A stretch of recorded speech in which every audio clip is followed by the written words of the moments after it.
Okay, so I just got Tom to sit through the Blue Velvet, David Lynch's best film, as far as I'm concerned. I dug it.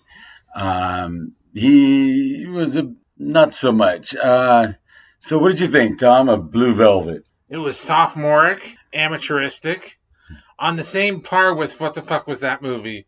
His first one, Egghead or Eraserhead? Eraserhead. Oh God, no! It was no Eraserhead. It is just as bad, and the sexual proclivities or issues that David Lynch had are just out there.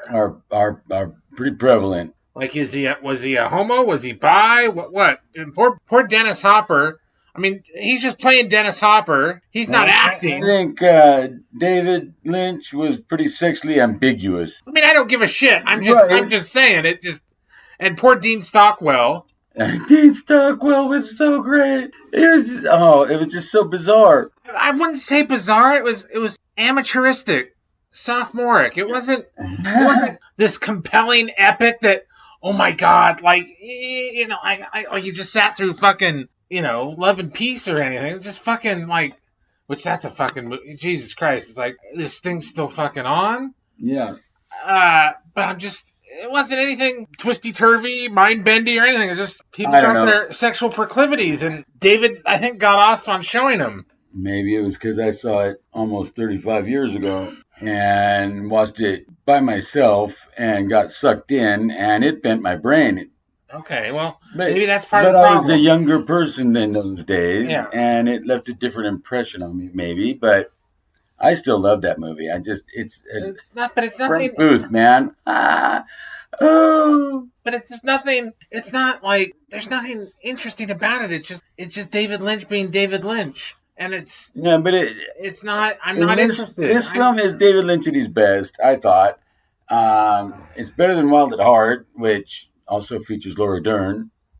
And that whole thing. No wonder she turned into a fucking feminist. Yeah. Yeah. After making those movies yeah, I can see that. Yeah, fucking. But and what is it with the geisha thing? Because Rossellini had it, and so did fucking Stockwell. Yeah. Maybe that was Dennis Hopper, Frank Booth's kink. I mean, it seemed like he was pretty kinky all around with the gas mask. Okay, so what was the gas mask? Was it pure O2, like pure oxygen, or was it nitrous oxide?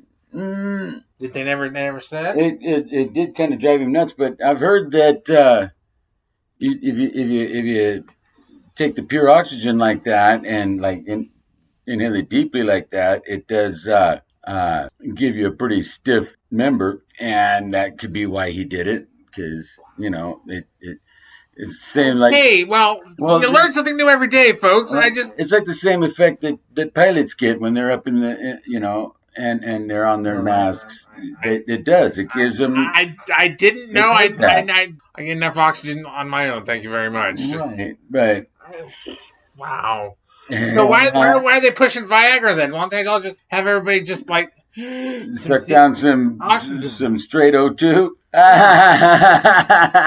I'm just saying. Yeah, but did you see how crazy it made him? Oh, dude. Of course, he was crazy anyway. Yeah, I don't think it.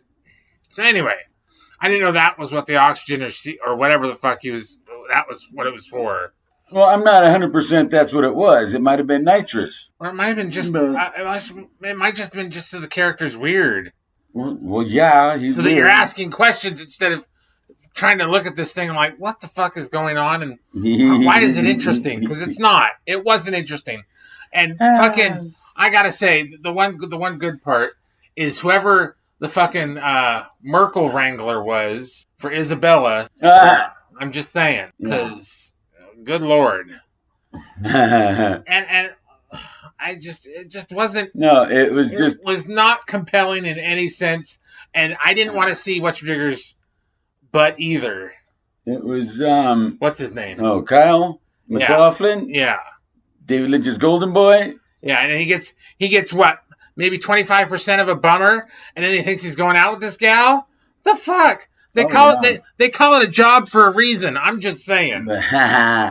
Girls don't like it when I say that, but I'm just like, But no, dude, it was just a trip down into the depths of depravity through the eyes of this. Was it depraved? I mean, it was just slightly depraved. It was no, honey, you haven't been to the right places then. Mean, but it just it might be tame to some, but I mean, it was depraved, man. For me, it's like again, sophomoric amateur hour. Man, I'm just saying. All right, the creative sort. You just so. It just wasn't for me. I'm glad that you still have fond reverence for it. Oh yeah, but and it starts out with the finding of the ear in the field, and he gets all obsessed with trying to figure out what the hell's what it was, and ends up. It's a goddamn ear. Careful what you wish for, there, Jeffrey. He actually looked younger in this movie than he did in Dune. Yes, I mean, Dune came out in what, 84? Yeah. This was 86? 87? Or was it 87? 86. Okay. And I would have been 21 when it came out. I didn't see it in the theater. I saw it on like HBO Showtime, one of those. Oh, jeez. Because it was on, and I watched it in my bedroom by myself, and just got. Maybe it was the mood I was in at the time. I just got sucked into it. I loved it. Wow. And I still think it's his best film. I'm still waiting for his best film. I'm thinking it's going to be The Elephant Man. Elephant Man was outstanding too, though. Yes. I'm just saying. No. And that was probably because Anthony Hopkins. There we just did a review of Elephant John Man Hurt too, though. Yeah, true. John Hurt, man. Yeah.